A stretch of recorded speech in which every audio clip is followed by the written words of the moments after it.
নমস্কার বন্ধুরা, পবিত্র ৭০০ দিনের ভাগবত গীতা পাঠের আজ ২৯তম দিন।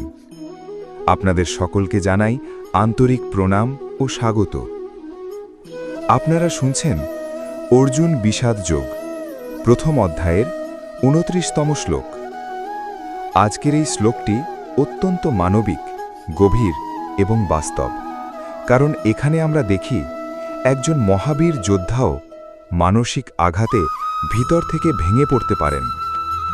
গীতা আজ আমাদের শেখায় মন ও শরীর একে অপরের সঙ্গে কত গভীরভাবে যুক্ত। শ্লোক পাঠ।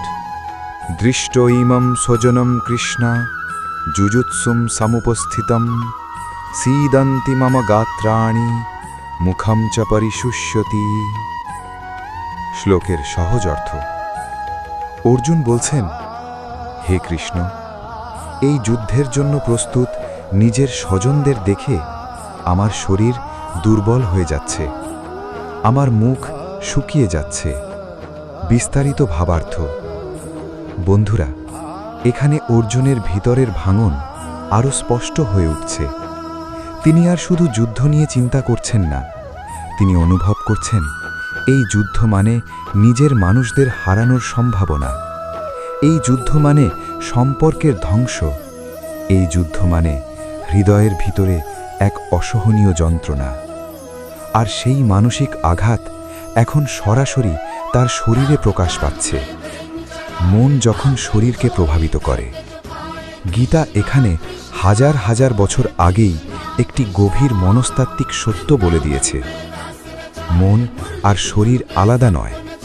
আমাদের মানসিক অবস্থা সরাসরি শরীরকে প্রভাবিত করে। অর্জুনের কি হচ্ছে? শরীর দুর্বল হয়ে যাচ্ছে, মুখ শুকিয়ে যাচ্ছে, শক্তি হারিয়ে যাচ্ছে। এগুলো শুধুই আবেগ নয়, এগুলো অ্যাংজাইটি বা গভীর মানসিক চাপের শারীরিক লক্ষণ। বাস্তব জীবনের সঙ্গে মিল। বন্ধুরা, আজকের যুগেও আমরা ঠিক একই অভিজ্ঞতার মধ্যে দিয়ে যাই। ভাবুন, চাকরির ইন্টারভিউয়ের আগে, হাসপাতালের রিপোর্ট হাতে পাওয়ার আগে, জীবনের বড় সিদ্ধান্ত নেওয়ার আগে, পরীক্ষার ফল বেরোনোর আগে, প্রিয়জনের সঙ্গে কঠিন কথোপকথনের আগে হঠাৎ হাত কাঁপতে শুরু করে, গলা শুকিয়ে যায়, বুক ধড়ফড় করে, পেটে অস্বস্তি হয়, মাথা ঝিমঝিম করে। কেন হয়? কারণ মন ভয় পাচ্ছে, আর সেই ভয় শরীরে প্রকাশ পাচ্ছে। গীতার অসাধারণ মানবিক শিক্ষা। বন্ধুরা, গীতা কখনো মানুষের আবেগকে অস্বীকার করে না। অনেকেই ভাবেন, আমি দুর্বল হতে পারি না, আমার ভয় পাওয়া উচিত নয়, আমি কাঁদব না।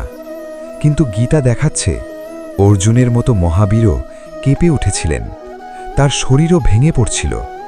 অর্থাৎ মানসিক কষ্ট অনুভব করা দুর্বলতা নয়, এটা মানুষ হওয়ার স্বাভাবিক অংশ। আধুনিক মনোবিজ্ঞানের সঙ্গে গীতার মিল। আজ মডার্ন সাইকোলজি যাকে বলে stress response, anxiety symptoms, psychosomatic reaction, Gita বহু আগেই তা বুঝিয়ে দিয়েছিল। যখন মন প্রচণ্ড চাপের মধ্যে থাকে, তখন শরীরও সেই সংকেত বহন করে। এই কারণেই দীর্ঘদিনের দুশ্চিন্তা ঘুম নষ্ট করে, শরীর দুর্বল করে, রোগ প্রতিরোধ ক্ষমতা কমিয়ে দেয়। গীতা শুধু আধ্যাত্মিক গ্রন্থ নয়, এটি মানব মনের গভীর মনোবিজ্ঞানও।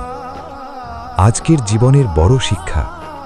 বন্ধুরা, আমরা অনেক সময় নিজের মানসিক কষ্টকে লুকিয়ে রাখি, হাসি মুখে থাকি, কিন্তু ভিতরে ভিতরে ভেঙে পড়ি। গীতা আজ আমাদের বলছে, নিজের কষ্টকে অস্বীকার করো না, নিজের আবেগকে বোঝার চেষ্টা করো। প্রয়োজন হলে থামো, কথা বলো, সাহায্য নাও। কারণ মনকে না বুঝলে শরীরও কষ্ট পেতে শুরু করে। আজকের বিশেষ শিক্ষা। মানসিক কষ্টকে অস্বীকার করো না, তা শরীরেও প্রকাশ পায়, আর সেটাকে বুঝে সামলানোই প্রকৃত জ্ঞান। নিজেকে শক্ত দেখানোর চেয়ে নিজেকে সত্যভাবে বোঝা অনেক বেশি গুরুত্বপূর্ণ। সমাপ্তি আহ্বান। বন্ধুরা, অর্জুনের বিষাদ এখন আরও গভীর হচ্ছে, আর খুব শিগগিরই আমরা দেখব তিনি সম্পূর্ণভাবে যুদ্ধ করার শক্তি হারিয়ে ফেলছেন। কিন্তু ঠিক সেই ভাঙনের মধ্যে দিয়েই শুরু হবে ভগবান শ্রীকৃষ্ণের অমৃত জ্ঞান। তাই এই পবিত্র গীতা পাঠের পরবর্তী পর্বগুলি শুনতে অবশ্যই আমাদের সঙ্গে থাকুন। চ্যানেলটিকে সাবস্ক্রাইব করুন, বেল আইকন চাপুন। ভিডিওটি ভালো লাগলে লাইক করুন আর কমেন্ট করে জানান আপনি কি কখনো এমন মানসিক চাপ অনুভব করেছেন যা শরীরেও প্রকাশ পেয়েছে। জয় শ্রীকৃষ্ণ। রাধে রাধে।